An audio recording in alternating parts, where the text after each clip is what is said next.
Good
evening, everyone, and welcome to Writer Speak Wednesday. Tonight, we are joined by authors Amanda Fairbanks and Celine Keating.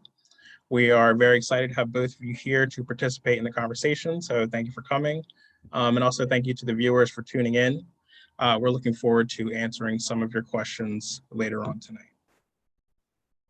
Our first reader tonight is Celine Keating. Celine is an award-winning writer living in New York.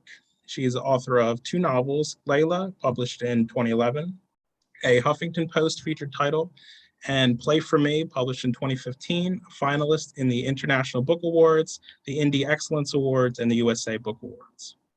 Celine's short fiction has been published in many literary magazines, including Appearances, Echoes, Emory's Journal, Mount Hope, the Northstone Review, and the Santa Clara Review. Her short story, Home, received the 2014 Hackney Award for short fiction. She currently lives with her husband in Manhattan and Montauk, where she serves on the board of the environmental organization Concerned Citizens of Montauk. Celine, thank you so much for being with us here tonight. Thank you for inviting me. Did you want to go ahead and maybe read a little bit for us?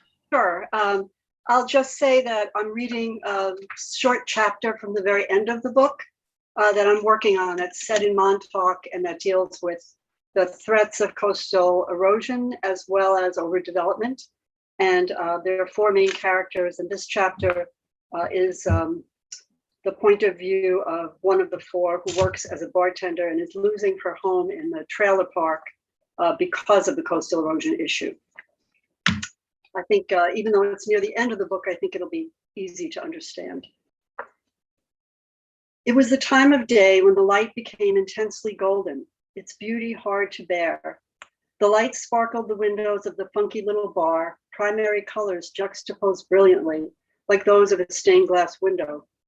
The green tree canopy over the door sighed in the wind, brushing vivid black shadows onto the sidewalk. For Teresa, stepping into the bar was like moving out of Candyland and into a warm, dark cocoon. The chairs were upside down on the tables. The top of the bar glowed in a shaft of light. She hung her jean jacket patched and frayed on the peg outside the kitchen, turned on the AC, the lights. She stood for a moment listening, the hum of the refrigerator, a drip every 5 seconds. She tightened the faucet and wondered how many hours she had spent in this place, what percentage of her life had been lived within these walls. There was a sound, and then, hello? Kathy called from the front. You, early? Teresa stepped out of the kitchen. Gordon dropped me. With the town so crowded, he has to build in extra time to get to his job sites. Teresa deployed a can of Pledge, filling the air with lemon scent, and wiped the surface of the bar. Kathy chattered away as they began taking the chairs off the tables. They were beat up wooden straightbacks with seats so worn they had a satin-like feel. I wonder how old these are, Kathy said.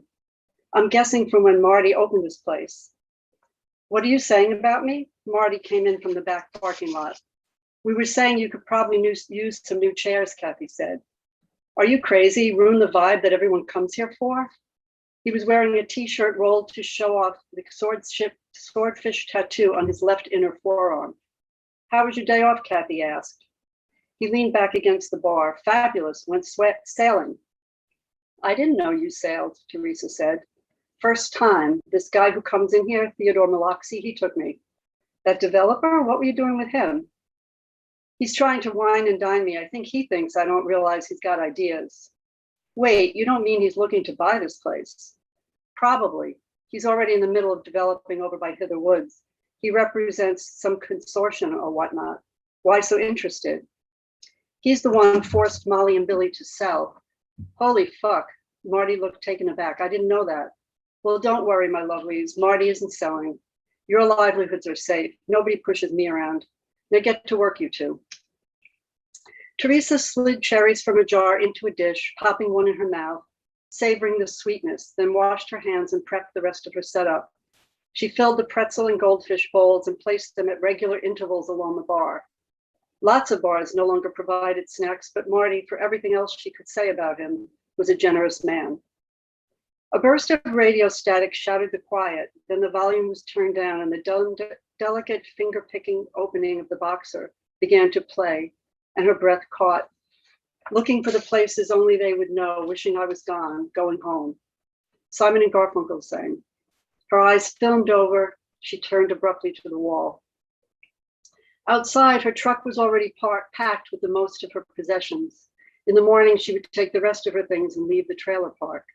First, she would plant a silver bracelet under the sand so BB would find it when he went out with his metal detector. Beyond that, she didn't know.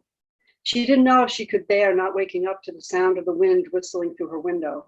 She didn't know if she could bear not walking along the shore to see how the morning light struck the cliffs, creating dark crevices and sparkling off embedded mica, the sound of the ocean cracking and hissing among the rocks. She didn't know if she could bear to be without the smells of dried seaweed, pungent and dank, or the piercing, agonized cry of the gulls as they dove and swooped, forever restless and searching, forever unsatisfied. You coming to the party tomorrow night?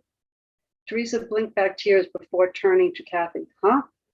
The one Marty's hosting for the roofer who fell and doesn't have insurance? Oh, right. Teresa would let the decision gather inside her as if it could be made on a cellular rather than a conscious level.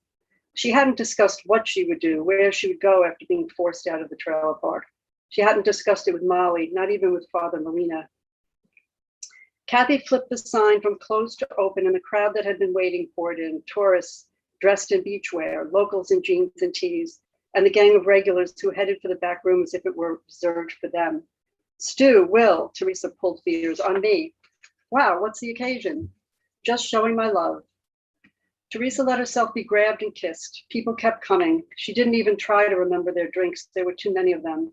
The summer help bartender was scrambling to keep up, and Teresa flew from one end of the bar to the other, swept up in the work, closing her mind to anything else, going through rags to keep up with the spills, her neck and shoulders beginning to ache. At 11, she told Marty she needed a break. She went out back and through the short alleyway between the stores to the edge of the dock. Sturdy fishing boats were tied up along the stretch, swaying almost imperceptibly. In the light of the quarter moon, the water was as black as motor oil, shimmying with the wavy reflections of the dark lights. She was lightheaded. The ground seemed far away. It was hard to take a deep enough breath. You feeling okay? Marty said as she slipped behind the bar. You don't look so hot. I just need some water. I think I'm a little dehydrated. Let me know if you want to leave. I'll be all right. She mixed a celery margarita, and when she looked up, Cody was heading straight for the bar, where there was an empty seat for the first time in hours. He was wearing a lightweight Irish sweater, a blue shade that brought out the blue of his eyes and his summer tan. She felt a sharp sizzle of regret. They looked at each other. The kiss the other night in the air between them. She poured his usual and slapped away his money. It's on me. I'm honored. Well, I hate to burst your bubble, but it's all for all my regulars tonight. What's the occasion? Just a whim. So how's the spat? Too soon to tell. We're hoping there's enough of them to get settled in before the weather gets unpredictable. I hope it works. You said you'd visit me at the hatchery one of these days. You're so unconvincing when you lie, he laughed. Is it me, or do you just not like tanks of water with squirmy things? Exactly. Which? For me to know and you to find out. You're a hard woman, Teresa. So I've been told. She smiled to soften the words. He regarded her over his glass. He began to say something, but she put a finger over his lips and whispered, not now. She gathered up glasses that had been left on the bar and headed to the kitchen, catching a look of confusion cross his face. He would understand soon enough. As the evening wore on, she felt increasingly breathless, as if the bar was full of smoke. She kept losing the thread of conversations of who was drinking what. Marty asked if she wanted him to close, but again she said no, so he said, your funeral, and headed home. Little by little, the place emptied. At one point, as she was returning from the ladies' room, Cody gestured for her to come outside, but she shook her head no. He frowned, and when she didn't budge, barged out. It was better this way, better that he'd be angry with her. She looked around. Stu and Sky were in the final darts game, and Will was putting on his jacket. She waited 5 minutes and dimmed the lights for last call. Night, Teresa, thanks for the drinks. Safe home, drive safe, everyone called. She and Kathy stacked the chairs, and then Teresa gave her an impromptu hug. Ah, Kathy giggled, love you too. Teresa started to put on her jean jacket, then left it hanging on the peg. If she didn't leave Montauk, it would be waiting for her. If she left, it would be for them to remember her by. Above all, Teresa needs to walk. She needs to feel her soles on the soft, resistant sand one last time. She wants to own it just a little longer. She stops to admire the artful arrangement of potted cacti in one yard, a driftwood sculpture in another. Beach Bum Barry's ramshackle trailer is festooned with metallic beach vines. She leaves her red wagon outside for him with her chimes and solar lanterns. She's been pretending that she doesn't know she will never return, but there's a fishhook tearing at her heart. At the water's edge, a gull lifts off with what can only be described as an affronted look, and she laughs through her tears. She knows this particular gull from his deformed right foot. He often pecks at her trailer for scraps. Perhaps these images, these sensations will fade and become indistinct over time as they are superimposed by new ones. But right now, the feel of the stones underfoot and the way she must balance on the rocks is so familiar that she can walk with her eyes closed, absorbing the warm air against her skin. She doesn't quite know why she must leave, only that she must. And she doesn't know where she will end up, except that she'll head north. She puts a final tray of grass seedlings in her car to plant along the beach on the way, and then she'll drive to Maine, her big check in her pocket. If she can't find what she needs, she'll drive on into Canada. She'll drive and drive as far as is necessary. Somewhere waiting for her, there must still be wildness. Thank you. Thank you. That was really great. I like the the descriptions of the bar and the beach. Felt like I was there, which I guess is point of good writing, right? So, Thank you. no problem. Thank you. Our next reader is Amanda Fairbanks. Amanda is a journalist and an author who has worked in the editorial department of the New York Times, as a higher education reporter at HuffPost, as a staff writer at the East Hampton Star. Writing has appeared in the New York Times, the Boston Globe, Newsweek, the Atlantic, and the San Francisco Chronicle, among other publications. A graduate of Smith College and a former Teach for AmeriCorps member, she has 2 master's degrees from Columbia University's Grad School of Journalism. Her first book is The Lost Boys of Montauk, a true story of the windblown, 4 men who vanished at sea and the survivors they left behind. Though a California native, she currently lives in Sag Harbor, New York, with her husband and 2 children. Amanda, thank you for being with us here today. Thank you so much, Trumaine, for having me. And it was such a pleasure, Celine, to hear you reading from your book. And I'm curious to know when your new novel is coming out, but we'll get to that later in our program. So I am reading to you tonight from my first and only book, so far, at least. This is chapter 6, and it's called Mahoneyville. And just a little bit of backstory, my book is all true. It's a work of narrative nonfiction. And this, the sort of main narrative is about these four young men who found themselves in the fight of their lives in a storm in March of '84, and none of them were ever found. And though very much unlike The Perfect Storm, much of the narrative takes place on land and has a whole lot to do with who these men were long before they ever set foot on a fishing boat, and then deals with the sort of consequences for all of the survivors for their lives in the years and the decades since the tragedy. And this is, again, in 1984.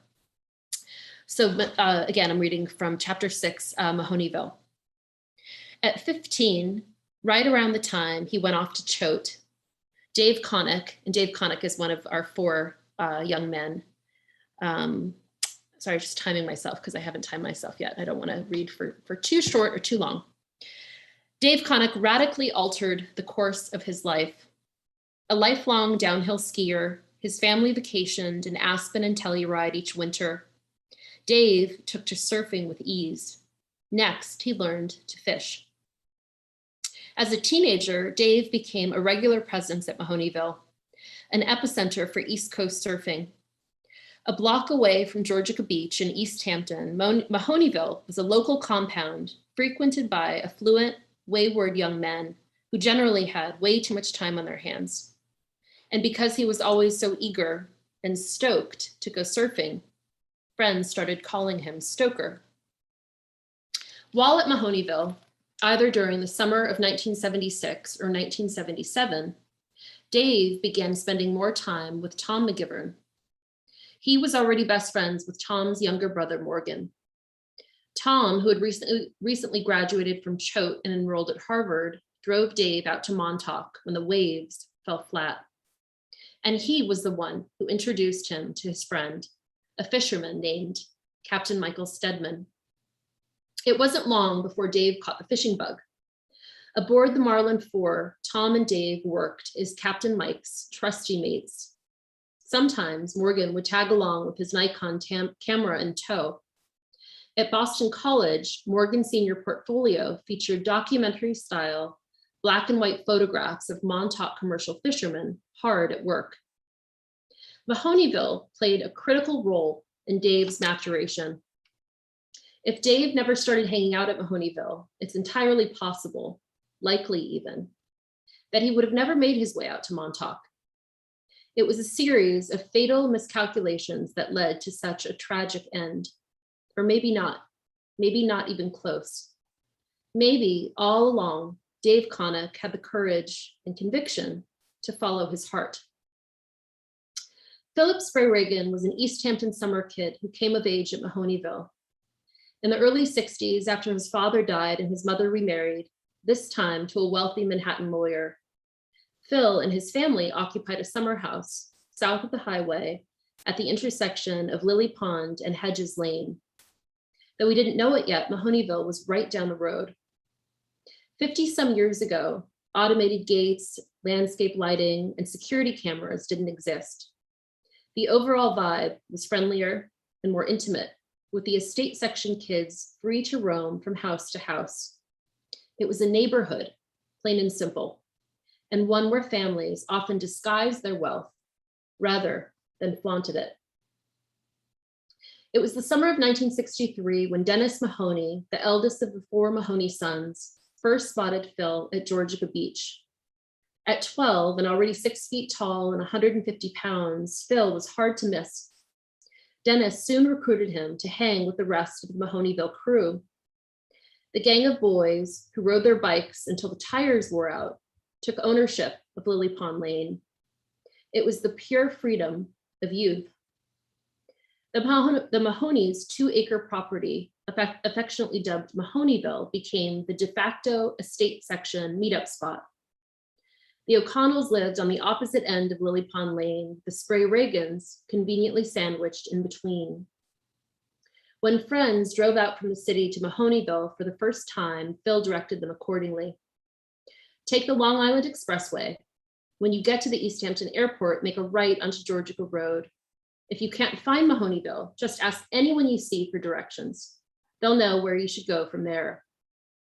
Once out east, city dwellers were always surprised that random passersby did indeed know Mahoneyville's precise coordinates.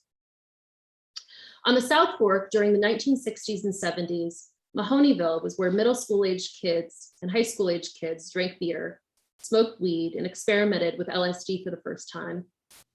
It was a seasonal affair. Mahoneyville came alive from Memorial Day to Labor Day. The shingled barn, painted with a giant white peace sign, contained dozens of O'Neill wetsuits. Surfboards of every size and shape leaned against all available wall space. Bob Marley and Peter Tosh records played on a near constant loop. It was a primitive, primal scene, and it was a whole lot like living inside a commune while the rest of East Hampton went about its preppy, buttoned up business.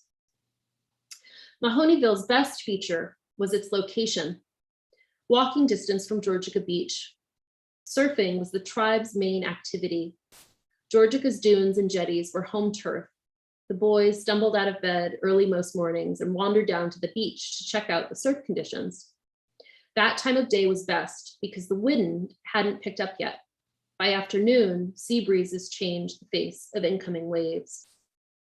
Unlike surrounding sandy-bottomed beaches, Georgica Beach has 3 jetties, man-made structures constructed of large rocks that run perpendicular to the beach.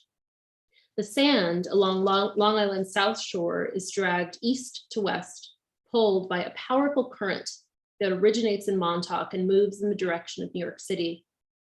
One story goes that in the early 60s, Juan Trippi, the founder of Pan American World Airlines, used his political clout to persuade Suffolk County and the US Army Corps of Engineers to build the jetties as a way of protecting his beachfront estate.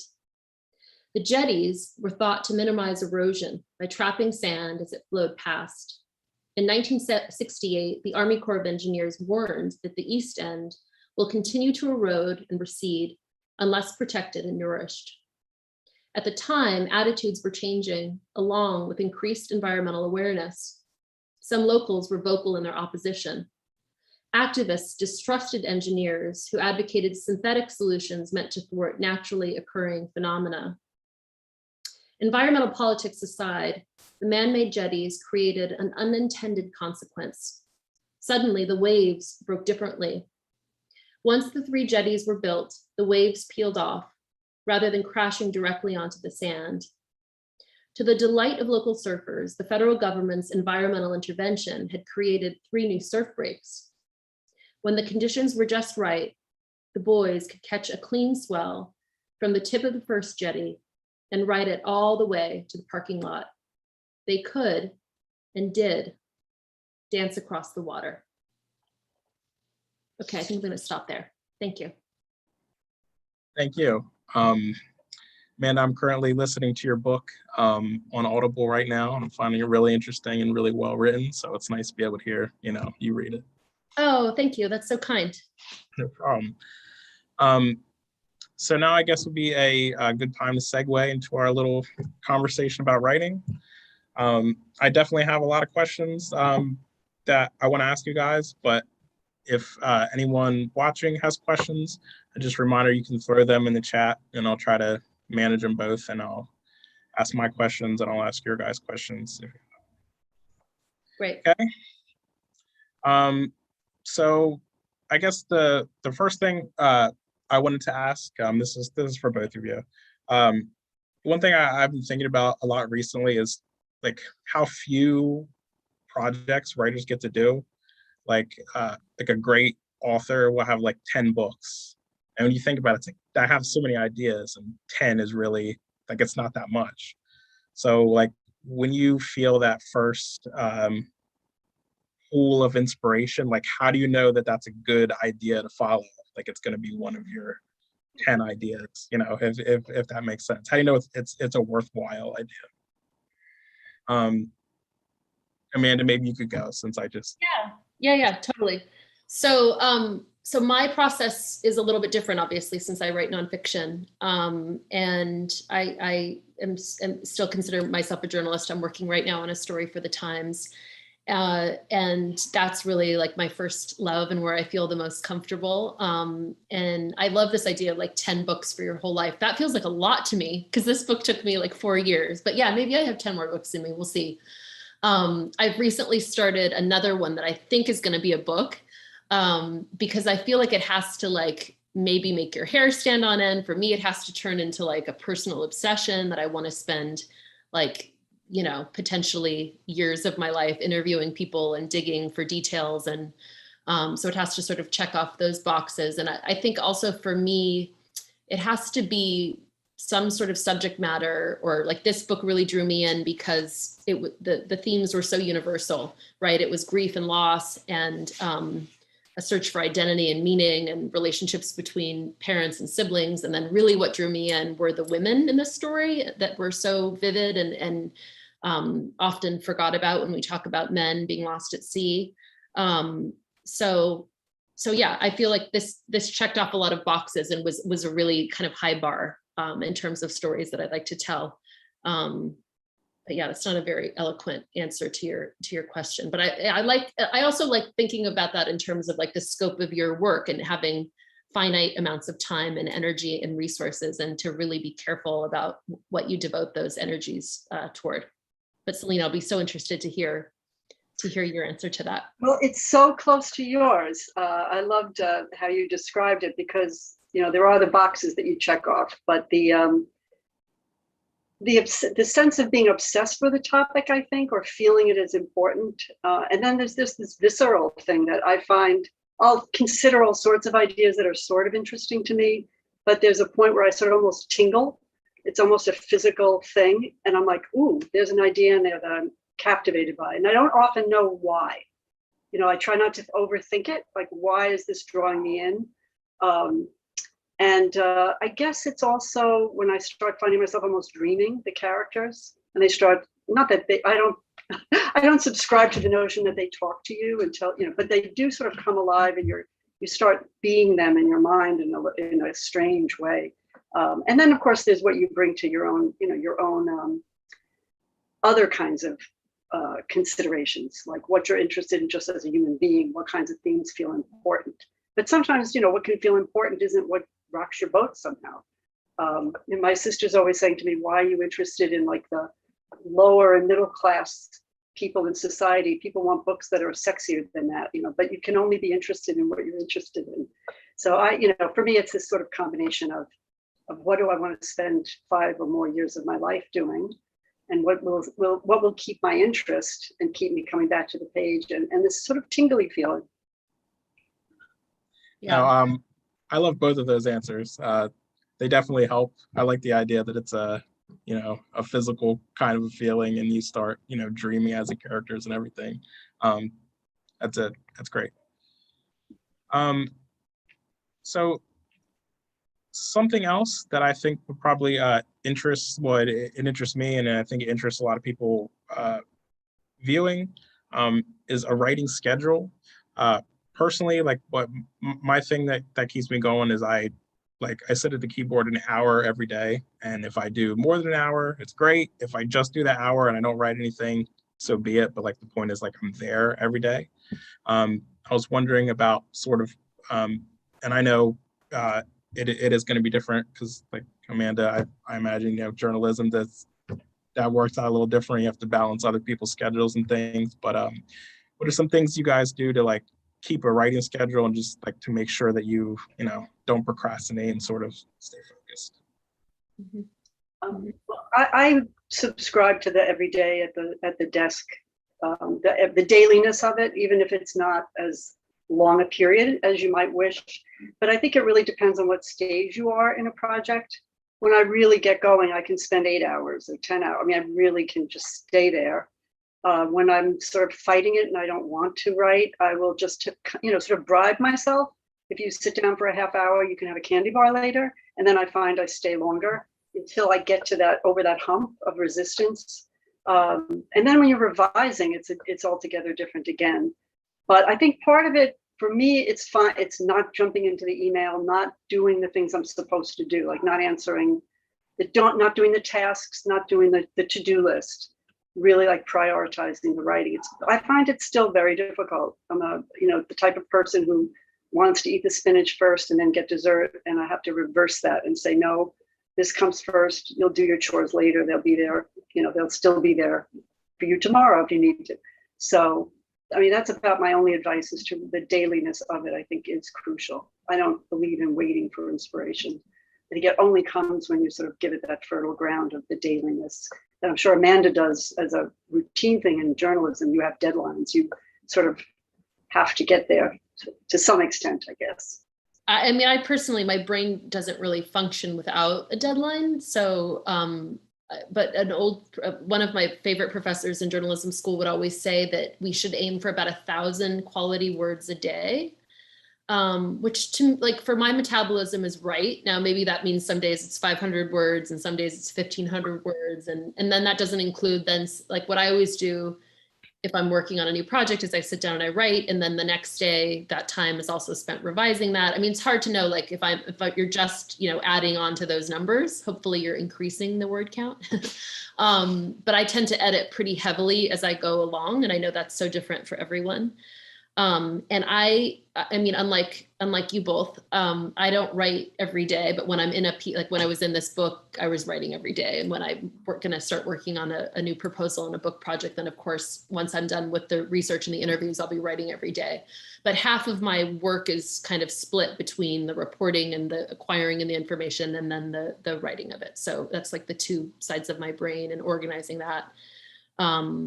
So yeah, and I also agree. I took a flight recently, and I love writing on airplanes. Like if I could just be on an airplane and get like snacks and food and just like not have no one talk to me, my children not around. I was like, why is this so darn productive? Like, why aren't there writing residencies on JetBlue or whatever, right? And I realized it's because I just never connect to the Wi-Fi, right? And there's not really anyone that I know around me talking to me. So that was just such a good reminder when I came home, which was just when I am writing to just turn off all of those distractions. Like I don't need to be checking Instagram, and I don't need to be, getting back to like, again, your ridiculous to-do list. It's just very distracting. And I feel like our focus, especially in the 21st century, is just, we're so distracted by so many things. And writing really requires that focus and attention to detail, and to just be fully present with the work that we're doing. And that's so hard sometimes, oftentimes. Yeah, definitely. I can attest to the distractions and, having to sort of turn on, actually, sometimes I'll turn on airplane mode on my computer and just kind of cut everything out. So love airplane mode. Yes. Yeah. Yes. I think this ties into like my first question in some sense, but do you ever reach a point where maybe like maybe halfway through a project, you start to like, it's like the slump, like you start to just tire of it, and then other ideas start to look like better? Like do you ever hit a slump midway through when you're writing something? And if so, how do you kind of like combat that slump? Mm-hmm. For me, when I hit this slump, I sometimes actually give up on the project for a while. I've a couple times sort of abandoned a book, written something else and gone back to it. Then, of course, you end up where you rewrite the whole thing because you're in a different place.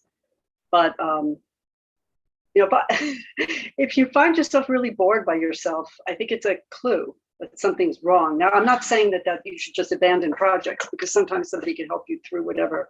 It could be a technical issue, but sometimes you're struggling with it and you just need a break from it. And for me, that's what's been useful, is not trying to push myself through it. If I give that a try, keep at it, at some point think something's not working, and I do let one of those other distracting ideas take hold for a while.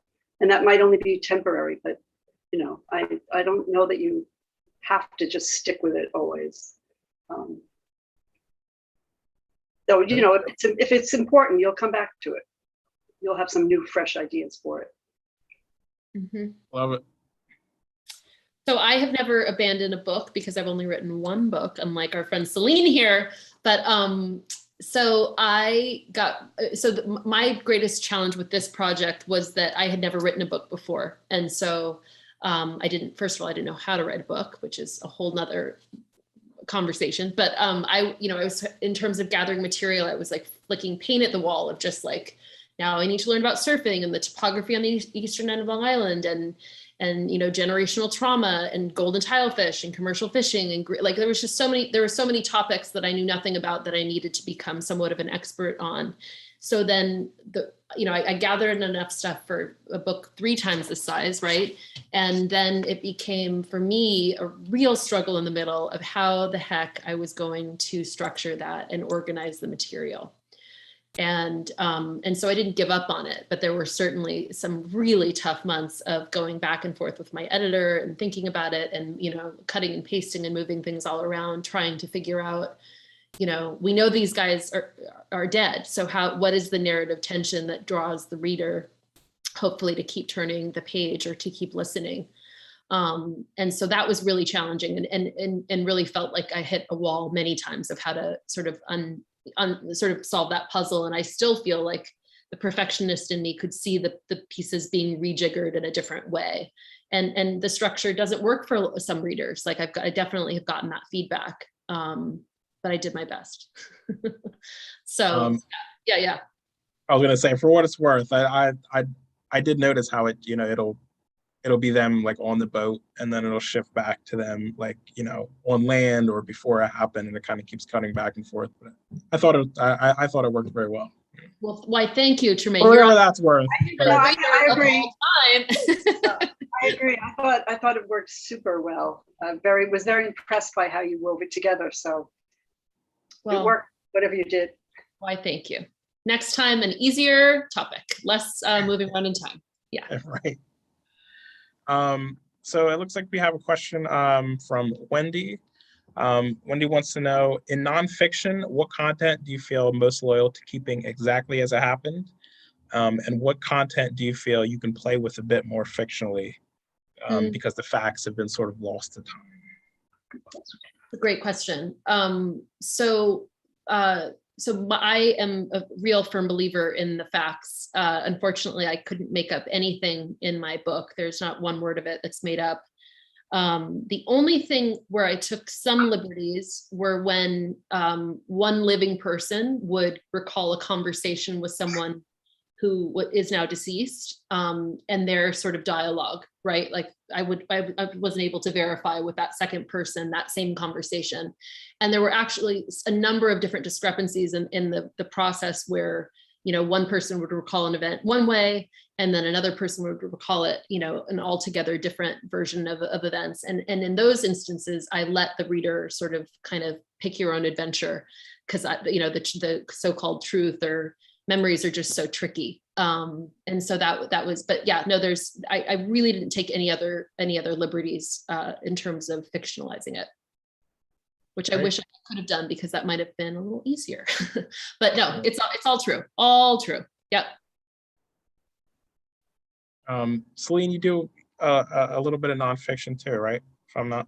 I've only done, well, only in the sense that I've done occasional newsletters for organizations like CCOM, the environmental group I'm involved with, and a lot of music journalism, which is totally another cup of tea, or I guess it's a bad metaphor, but anyhow, very, very different.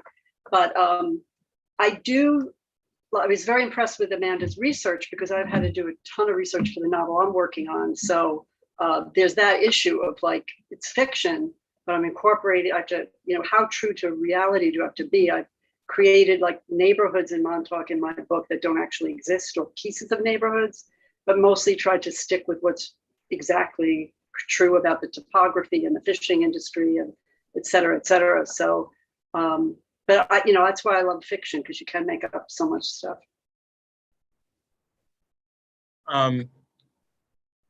Sort of going off the idea, I guess it's sort of related to the idea of nonfiction and I don't know, like the cold reality of things.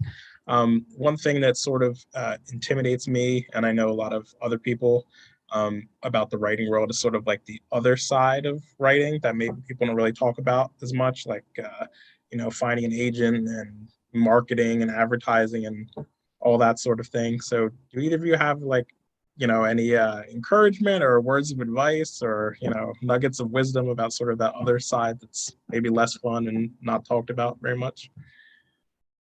Yeah, I mean, I think, there's a whole lot of rejection in the process. Certainly that's the case for me. It's certainly the case of any other writers who are friends. I think, as the public, you see the after effect, you see the published author with their published work, and what you don't see are all of the rejections. When I sent around so when you sell nonfiction, you sell a proposal. Obviously, when you sell fiction, you sell the whole manuscript. So when I was trying to get an agent to represent my proposal, I sent it to, I don't know, a dozen people, some of whom, never responded to me, some of whom, told me to get lost and less kind words.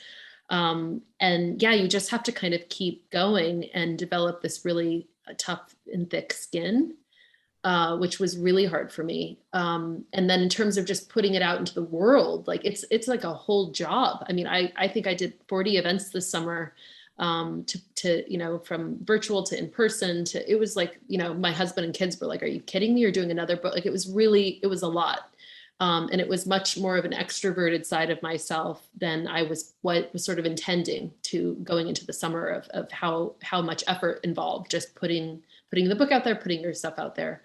But I'm sure Celine has a different path to what that was like, but I'm curious to hear. Well, there are two aspects. One is the emotional aspect of all of it, and then the other is just the practical things. So yes, there's definitely nothing. I mean, I remember early on, like sending out stories, and I would get, this was in the days when you would literally mail them with envelopes before your time, Trumaine. And they'd come back and I'd say, oh my God, I got a good rejection. And my husband would say, what in the world is a good rejection?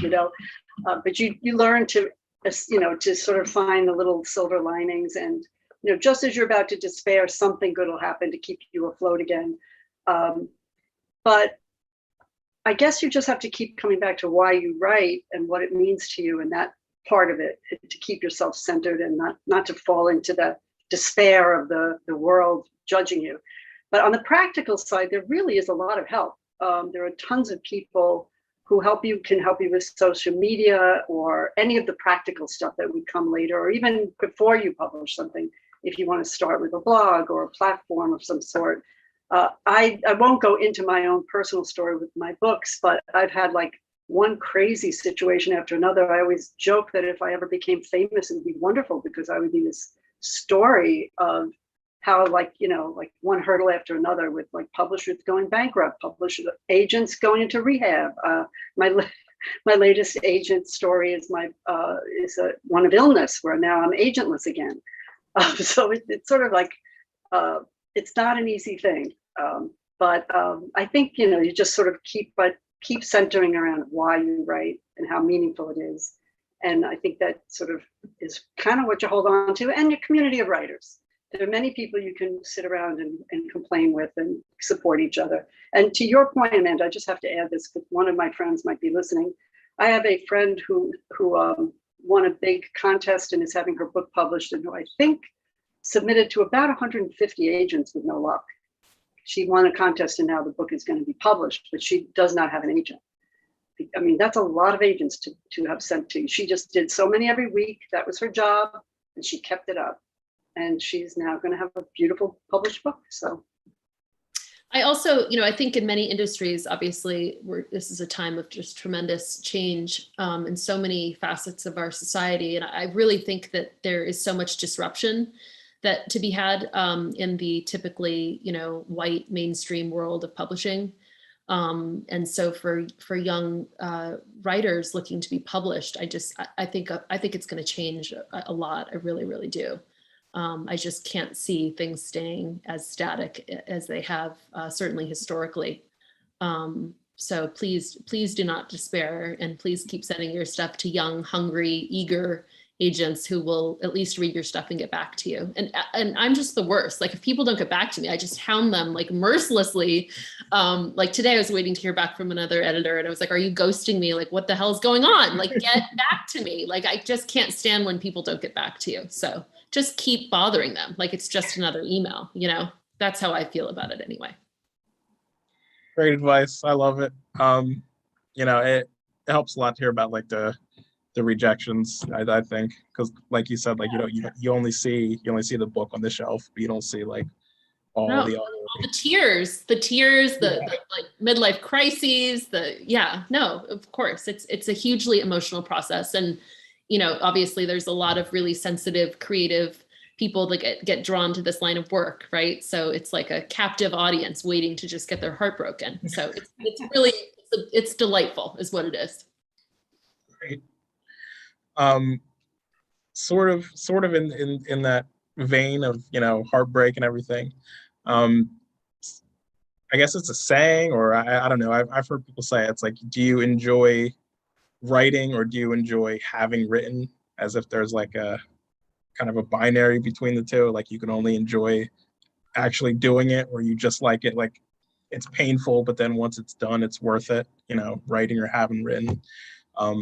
Do either of you fall into either one of those camps, or do you feel like it's maybe in the middle? Or I feel good if I've written, but it's more about the writing. But about jogging, it was always the result. You know, I never liked jogging. I just felt great afterward. But writing, I feel if I get into the flow, it's that. That's what I'm going for. That sort of where you disappear, your brain shuts off, you're somewhere else. That's what I go for. More than, you know, oh, good, I did 5 pages. That's good too. Mm-hmm. Yeah, I think that's right. I think every once in a while when you're in airplane mode and like the stars have aligned and Mercury isn't in retrograde or whatever, like, and you are in that flow state, you're like, this is amazing. Like, this is what I'm supposed to be doing. Like, this is, you know, like that's a great feeling, right? So it's like an addict wanting like that high. And then obviously you're not going to get that every day, because who would get that high every day, right? But like you're always sort of searching for that feeling. I think it's more of a feeling, like when the writing feels good. Yeah, sometimes I can't even identify with who wrote this book. Like it just feels like not that it was so long ago, but like yeah. Anyway, journalists always feel like their last work is their best work. So I feel like I have to like get another book in me or something. I don't know.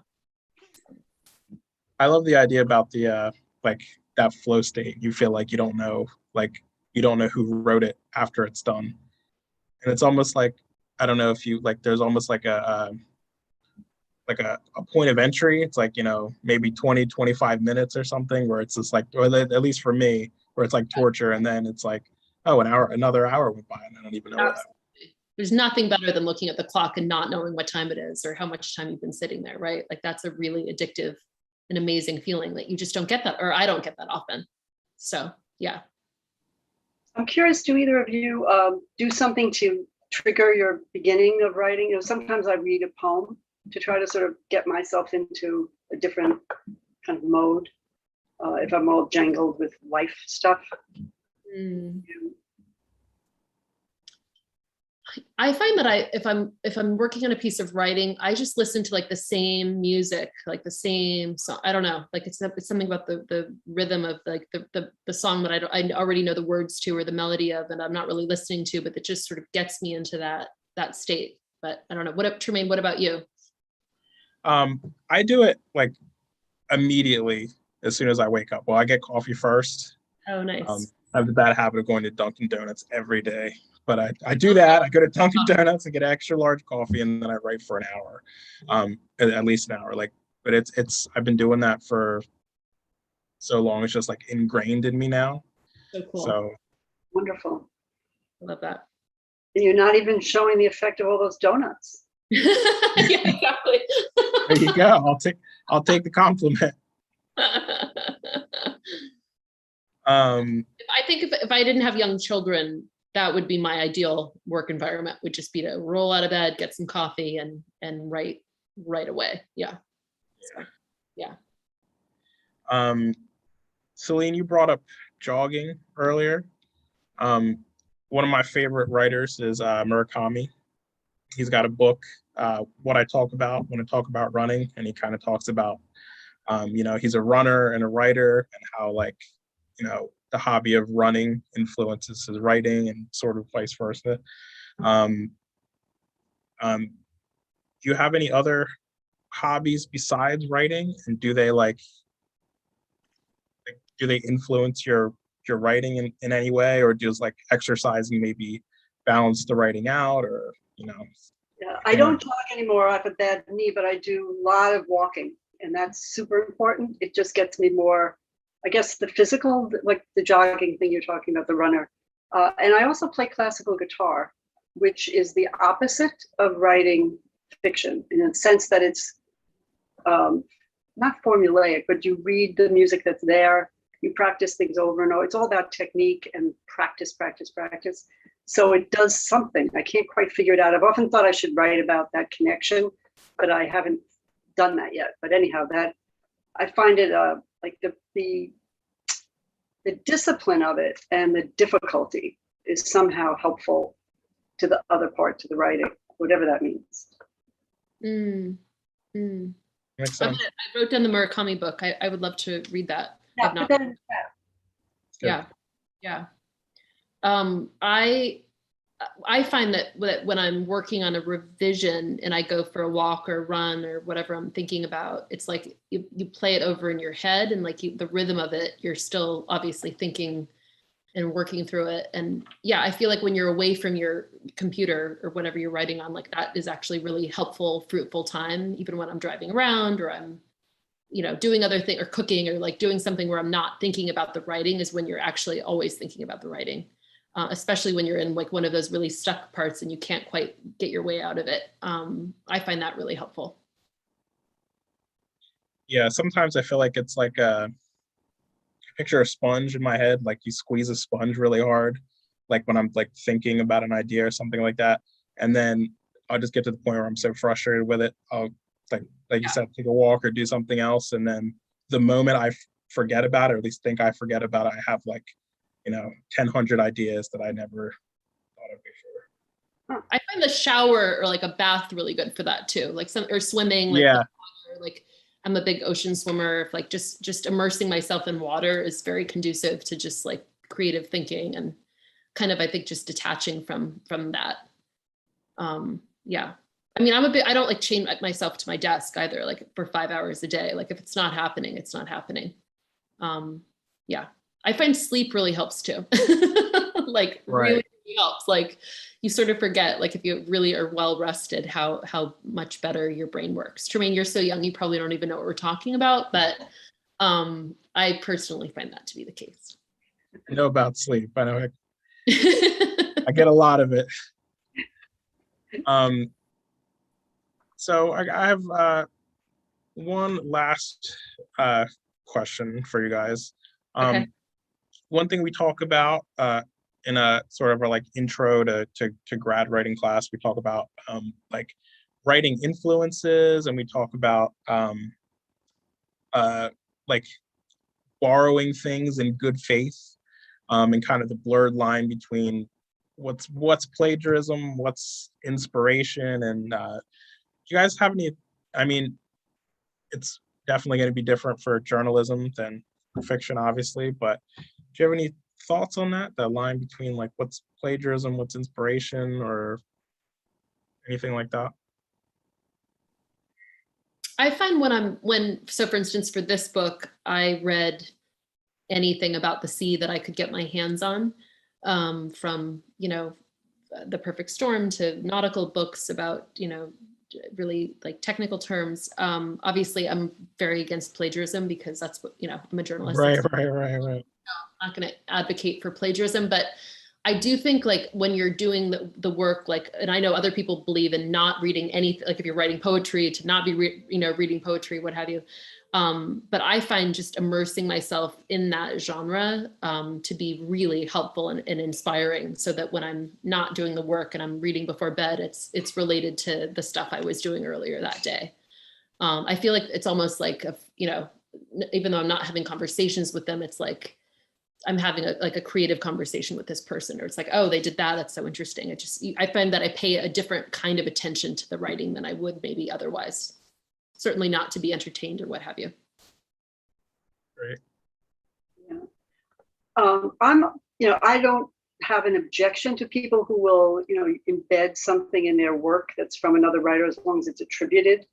But otherwise, I'd be strictly against any kind of plagiarism. But what I do like to do sometimes, when I'm struck by somebody's language, if I'm reading a novel or short story, if I'm really struck by their cadences or something, I'll sometimes type out what they wrote to sort of almost feel their cadence and see what, and then I keep going into my scene. So I sort of use other people's work that way. And I also will find myself reading things that are somehow going to inform what I'm working on thematically, maybe. But as Amanda said, I immerse myself as well. I will not read certain types of things if I think they're too close, but I will read widely, but if it's thematically related, I find it more interesting. So like right now I have like tons of stuff on my bookshelf nobody's ever heard of because it has some weird relationship to what I'm working out in my book. And so won't have read anything contemporary for a couple of years sometimes because I don't want to be distracted from like my focus, I guess. It's not quite an answer to your question, but maybe the closer answer is just to say sometimes I borrow a paragraph, retype it, and then throw that out, but then keep going. But that somehow, helps my own process of developing my own technique. I don't know if this is like Hunter S. Thompson maybe or somebody like famously like copied out like hand copied sentences from Fitzgerald. I think like she just hand wrote pages of The Great Gatsby to like get the rhythms in his head. Oh, cool. I hope I have the authors right on that, but there's definitely a story about that comment reminds me of like trying to get the author's kind of like cadence or rhythm down. I like that. Well, I wish I just in general like hand wrote things for the first draft. Like I think that would be so amazing to be able to do that. I've never done that, but a little, and it really is different. It really is good. It's just the lazy part of you just sort of gets back to the computer. But yeah, for first draft, that really is helpful. Yeah. I don't know about nonfiction though. It might not matter. It might not matter. I mean, it might not matter. Well, guys, we're getting close to 8 o'clock. It was great meeting you guys, and it was great, talking to you. And thank you so much for being here. Thank you. What a pleasure. Thank you. Yeah, it's a real pleasure. Thank you. It was great, guys. Okay. Take care. Thank you. You as well.